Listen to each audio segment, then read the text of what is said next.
പുഴകൾ, നിങ്ങളുടെ സന്തോഷത്തിലും ദുഃഖത്തിലും, പ്രണയത്തിനും വിരഹത്തിനും ജീവിതത്തിനും മരണത്തിനും കൂട്ടായി കൂടെ നിന്നവൾ, മലിനമാക്കിയും മാറുകീറിയും നിങ്ങൾ രസിച്ചപ്പോൾ മൗനമായി കുടിനീർ ചുരത്തിയ പാവം പുഴ. ഇതിന്റെ ഇപ്പോഴത്തെ അവസ്ഥ എന്താണെന്നറിയണം. മുൻ വർഷങ്ങളെക്കാൾ ക്രമാതീതമായി ജലാശയങ്ങൾ, ആറുകൾ, തോടുകൾ, കിണറുകൾ ഭയാനകമാം വിധം വറ്റിവരണ്ടു. ഇനിയും നാം നേരിടേണ്ടത് വരാനിരിക്കുന്ന കൊടും വറുതിയുടെ 6 മാസങ്ങൾ.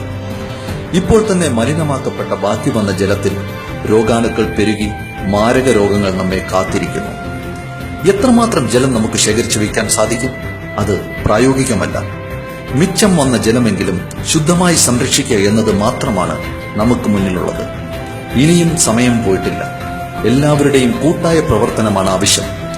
ബോധവൽക്കരണമാണ് വേണ്ടത്, ചർച്ചകളല്ല. നമ്മുടെ ചാനലുകളുടെ മൗനം ഒരുപക്ഷെ കുപ്പിവെള്ളത്തിന്റെ പരസ്യത്തിനായി കാത്തിരിക്കുന്നത് കൊണ്ടാവാം. എല്ലാവരെയും ബോധവാന്മാരാക്കുകയും ബന്ധപ്പെട്ട അധികാരികൾ ഉണർന്നു പ്രവർത്തിക്കുകയും ചെയ്യാത്ത പക്ഷം ക്യൂ നിന്നാലും കിട്ടാത്ത കുടിവെള്ളത്തിന്റെ വില തീരുമാനിക്കുന്നത് വമ്പൻ കമ്പനികളായിരിക്കും. നമ്മുടെ നാടിനായി, ഒരു മുൻകരുതലിനായി എല്ലാവരിലേക്കും എത്താൻ ഇത് ഷെയർ ചെയ്യുമല്ലോ.